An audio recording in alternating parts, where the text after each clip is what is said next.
السلام عليكم البنات، كي راكم دايرين؟ ان شاء الله تكونوا بخير وعلى خير. كيما عودتكم جيتكم فيديو مع سلسله غاتو العيد. كيما كنتم تشوفوا راني جبتكم غوسيت سهله وتعاونكم في الخدمه ما تكثرش عليك تعب. كيما كنتم تشوفوا تجيبي في ريسيبيون 500 غرام زبده وكاس ونص تاع سكر كلاصي وربع حبات بيض كاملين وزوج صفار بيض.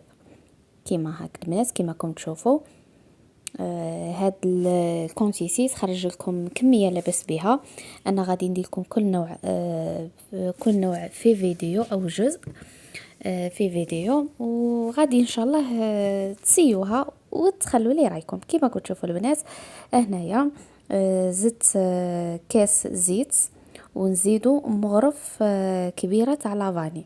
هنايا يعني اللي عندها ليكيد تستخدم ليكيد، اللي عندها حسب الصوالح اللي عندك، اللي عندها بودغ تستخدم بودغ. هنايا قعدت نخلط بالباتور، كل وحده وكيفاش خدمتها. يعني كاين اللي تبغي تخدم بالباتور، كاين اللي تبغي تخدم غير بيدها، كل وحده وكيفاش تخلطوا مليح مليح.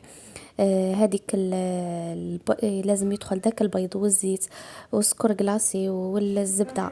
هنايا من بعد ملي خلطنا المكونات مليح مليح بالباتور، نزيدو نخلطو شويه زعما باش تعرفي باللي تخلطت لك الصوالح تاعك، تخلطو لك مليح مليح.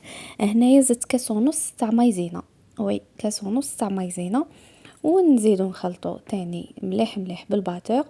كيما راكم تشوفوا انا هنايا كل مكون نعطي له حقه في التخلاط تاعه. هذه هي باش العجينه من بعد ما تغبنكش، كي تبداي تلمي فيها بالفرينه تاني ما تغبنكش، يعني لازم. فوالا كيما راكم تشوفوا انا هنا سرعت لكم الفيديو باش ما نطولش عليكم الفيديو. تسكروه مع اللي تكوني مع الايامات تتوالى وكاع تولي تحوسي زعما غير غوسات هكا زعما براتيك وتحوسي غير بالخف زعما تكملي فيها الكاطو تاعك. هذه الكميه انا تاع الكاطو قطعت لي قريب 90 حبه. وي درت فيها 3 انواع وغادي تشوفوا معايا وان شاء الله يعجبوكم وانتم تاني تسيوهم. هنايا كيما راكم تشوفوا انا هنايا الكميه هذه غادي نقسمها على 3. كيما راكم تشوفوا زدت زوج باكي تاع خميره. ما تخافوش من الخميره تقولي غادي تنفخ الكاطو ولا الحجم تاعه لا نورمال. ديروا زوج باكيات خميره وديروا كيما عبرت انايا بالرطل تاع الدهان. بهذاك لابواط تاعه ديت بواط وحده يعني 500 غرام تاع فرينه وخلطت بالباتور مليح مليح. كيما راكم تشوفوا هذه هو القوام تاع العجينه اللي غادي نتحصلوا عليه. هذه الكميه انا قسمتها هنايا على 3. تبغي تستعملي الميزان تبغي تستعملي غير هكا عينك ميزانك. كيما راكم تشوفوا انا هاد الكميه هذه درتها بذوق الليمون. درت مغرف تاع جوز الهند ودرت لاغوم تاع الليمون.